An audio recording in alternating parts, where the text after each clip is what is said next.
কতটা ভালো লাগছে? আমারও কিন্তু খুব ভালো লাগছে। আমার মনে হচ্ছে আমি স্বর্গে আছি, বুঝলে? হ্যাঁ, দাঁড়াও, এখন আমি বলছি, তোমরা চুপচাপ থাকো। হ্যালো, আমার মনে হচ্ছে আমি স্বর্গে আছি। স্বর্গে তো আমরা যেতে পারি না, স্বর্গ শুনেছি। আমার মনে হচ্ছে আমি স্বর্গে আছি, কারণ তোমাদের যে সরলতা, নিষ্পাপ যে একটা রিলেশন সম্পর্ক, এবং তার মধ্যে যে ফুরফুরে ভাব, একদম নিষ্পাপ যে একটা পরিস্থিতি ফিলিংস, সেই ফিলিংসটা আমার মধ্যে কাজ করছে। এই জন্য মনে হচ্ছে আমি স্বর্গে আছি। তাহলে তোমাদের ভালো লাগছে, আমারও ভালো লাগছে। তাহলে এই ভালো লাগাটাকে আরেকটু ভালো করতে গেলে কি করতে হবে?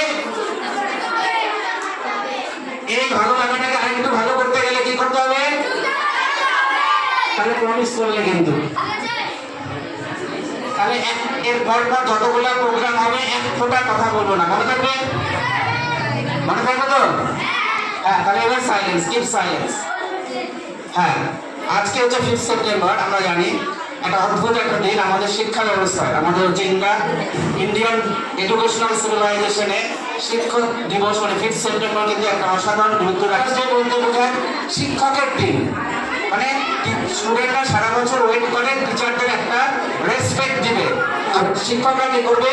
বাচ্চাদের হচ্ছে ব্লেসিংস দিবে, যাতে করে তোমাদের জীবনটা উত্তর আরো অনেক ভালো হয়। এই যে সম্পর্কটা, এই সম্পর্কটা কিন্তু খুবই পবিত্র সম্পর্ক। এর থেকে বড় সম্পর্ক মা বাবার পরে যদি কোনো সম্পর্ক থাকে, সেটা টিচার এবং স্টুডেন্টের সম্পর্ক। এর জন্য কিন্তু তোমাদেরও ভালো লাগছে, আমারও ভালো লাগছে। কারণ ভালো লাগছে, কারণ এর মধ্যে একটা পবিত্রতা, সরলতা আছে, হ্যাভেনলি ব্লিস আছে, যার জন্য কিন্তু ভালো লাগছে। নাহলে কিন্তু ভালো লাগতো না, এমনি এমনি কোনো কিছু ভালো লাগে না। যখন এই সরলতা হারিয়ে যায়, সেখানে কিন্তু ভালো লাগে না। সেখানে তুমি শিক্ষক দিবসে আমরা এখানে একত্রিত হয়েছি কিসের জন্য জানো? আমরা কিসের জন্য একত্রিত হয়েছি? অ্যাকচুয়ালি আমরা একত্রিত হয়েছি শিক্ষার জন্য। কিসের জন্য? যদি ওটা সরে যায়, তাহলে কিন্তু তোমাদেরও কোনো গুরুত্ব নেই, আমাদেরও কোনো গুরুত্ব নেই। আছে পড়াশোনাটার জন্য আমরা এখানে একত্রিত হতে পেরেছি। এখানে ঐশ্বরিক যে অনুভূতিটা, সেই অনুভূতিটাকে আমরা অর্জন করতে পারছি। তাহলে শিক্ষাটাই সবচেয়ে বড় জিনিস। আমি শিক্ষক দিবসের উপর কিছু বলতে যাচ্ছি না, হ্যাঁ, কারণ কৌশিক স্যার এত সুন্দর বলেছে। আমি খুব কান দিয়ে শুনছিলাম, ভিডিও করছিলাম ঠিকই, কিন্তু আমি কথাগুলো খুব শুনছিলাম। একদম টু দি পয়েন্ট প্র্যাকটিক্যাল কথা বলেছিল কিসের উপরে, সেদিন ওই বিষয়টা যাচ্ছি না, আমি যাচ্ছি যে শিক্ষার উপরে। তোমরা এখানে এসেছো কিসের জন্য? হ্যাঁ, শিক্ষা, পড়াশোনার জন্য। স্কুলে আসো পড়াশোনার জন্য, তাই তো? টিচার এবং তারপরে শুরু হয় টিচার এবং ছাত্রের একটা সম্পর্ক, তার আগে কিন্তু না। এবার শিক্ষাটার উপরে সবচেয়ে বড় কি করতে হবে? শিক্ষাটাকে ধরতে হবে। সেটা তো আমরা করি না, করো? এটাই সবচেয়ে এখানে ট্র্যাজেডি। এটাই কি সবচেয়ে ট্র্যাজেডি হচ্ছে, আমরা পড়াশোনা করি না, বাকি সব করি। কত সুন্দর নাচলো, কত সুন্দর কবিতা বললো, তাহলে কে বলছে তোমাদের মধ্যে ট্যালেন্ট নেই? কে বলেছে? কে বলেছে ট্যালেন্ট নেই? একমাত্র যেটা নেই সেটা তোমাদের ইচ্ছা আর কিছু গাইডেন্সের অভাব। তো আজকে আমি যে জিনিসটা তোমাদের বলতে যাচ্ছি, পড়াশোনা করতে হবে। এক কথায় কি করতে হবে? পড়াশোনা করতে হবে। পড়াশোনা না করলে কিন্তু কোনো কিছু হবে না। অন্তত পক্ষে সকালে 1.5 ঘন্টা, রাত্রে 1.5 ঘন্টা, অ্যাটলিস্ট যারা ক্লাস 8 পর্যন্ত পড়ো, এই পড়াশোনা না করলে কিন্তু কিছু করতে পারবে না, বুঝতে পারলে? তুমি যাই করতে যাও সেখানেই পড়াশোনা লাগে। সবচেয়ে বড় জিনিসটা লাগবে হবে তোমার ভিতর থেকে যে ভয়, সেই ভয়টা সরে যাবে। ভয় আর আত্মবিশ্বাস যোগায়। এডুকেশন কি করে? আত্মবিশ্বাস যোগায়। অন্যান্য সেক্টরে যতই জানে, এডুকেশনের গুরুত্ব আলাদা থাকে কিন্তু। সুতরাং তোমাদের পড়াশোনা করতে হবে।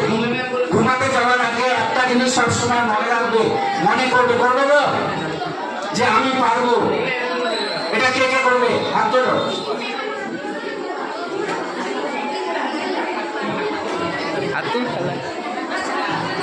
আমি পারবো, এটা করতে পারবে? আমি পারবো, আমি অঙ্ক পারবো, আমি ইংরেজি পারবো, আমি ইতিহাস পারবো। এটা ঘুমানোর আগে যাবে, বলবে, অটোমেটিক্যালি সব চেঞ্জ হওয়া শুরু করবে। আগে কিন্তু এই টিচার্সদের আজকের দিনটা কিন্তু এই হই উল্লাস করে চলে যাবে, দেখবে 4 বছর চলে আসবে, তখন আমার টিচার্সদের করবে। তো সেলিব্রেশনটাকে সার্থক করতে গেলে শিক্ষাটাকে নিতে হবে। শিক্ষা না থাকলে কিন্তু এই সম্পর্কে কোনো লাভ নেই, এই টিচার্সের কোনো লাভ নেই। বুঝতে পারলে? তাহলে রাত্রেবেলা কি করবে? আমি পারবো, আমি করব, হ্যাঁ, এটা সবসময় চ্যান্টিং করবে। অঙ্ক পারছো না, কি বলবো? আমি পারবো। অঙ্ক পারছো না, কি বলবো? আমি পারবো। দেখবো অটোমেটিক্যালি হয়। ইংরেজি পারছো না, বলবো আমি মনে মনে বলবো আমি পারবো। এই কারণে আমি বেদ মন্ত্র তোমাদের বলে দিলাম। বুঝতে পারলে? এটার সাইন্টিফিক অনেক কজ আছে, সেটার এক্সপ্লেনেশন আমি যাচ্ছি না। বুঝতে পারলে? আমি সেই তাহলে এখন থেকে কে কে বলবে ঘুমাতে যাওয়ার আগে হাত তোলো। আর বড়রা তো আরো বলবে, বড়রা বললে তাদের বড়রা তো অনেকটা ম্যাচিওর হয়ে গেছে না, এইজের পর থেকে অনেক ম্যাচিওর হয়ে যায়। কারণ আমাদের ভিতরে যে জিনিসটা থাকে সেটা ভয়, ভয়ই একমাত্র পরম শত্রু আমাদের। বুঝতে পারলে? এই ভয় থেকেই আমরা সরতে থাকি। বুঝতে পারলে? সব কিছু থেকে সব জায়গা থেকে সরতে থাকি, তারপরে আস্তে আস্তে আমাদের মেরে গেলে করতে হবে শুধু পড়াশোনা। তোমরা জীবনে বড় হতে চাও না? কে কে বড় হতে চাও? হ্যাঁ, হাত তুলেছো। যার হাতটা সবার আগে উঠছে সে মনে রাখো সে বড় হবে। তার মানে তোমার বড় হতে চাও, সবাই বড় হতে চাও, তাই তো? ভালো হতে চাও, তাই তো? তাই কি দিয়ে হবে? পড়াশোনা দিয়ে। বলো এবার সমস্যাটা নিয়ে। হ্যাঁ, সমস্যাটা কি? ভয়। এই ভয় কাটা যাবে। মনে মনে বললে আমি পারবো, আমি বড় হবো। কি বলবে? আমি পারবো, আমি বড় হবো। আমি পারবো, আমি বড় হবো। আমি বাবা মার পাশে দাঁড়াবো, আমি বাবা মার পাশে দাঁড়াবো।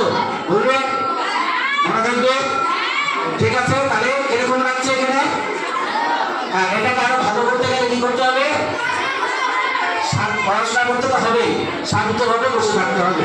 পরবর্তী যে প্রোগ্রামগুলো হবে কথা বলবে না, যে প্রোগ্রাম করবে তার ডিস্টার্ব হবে। ঠিক আছে? হ্যাঁ, ব্লেস ইউ অল।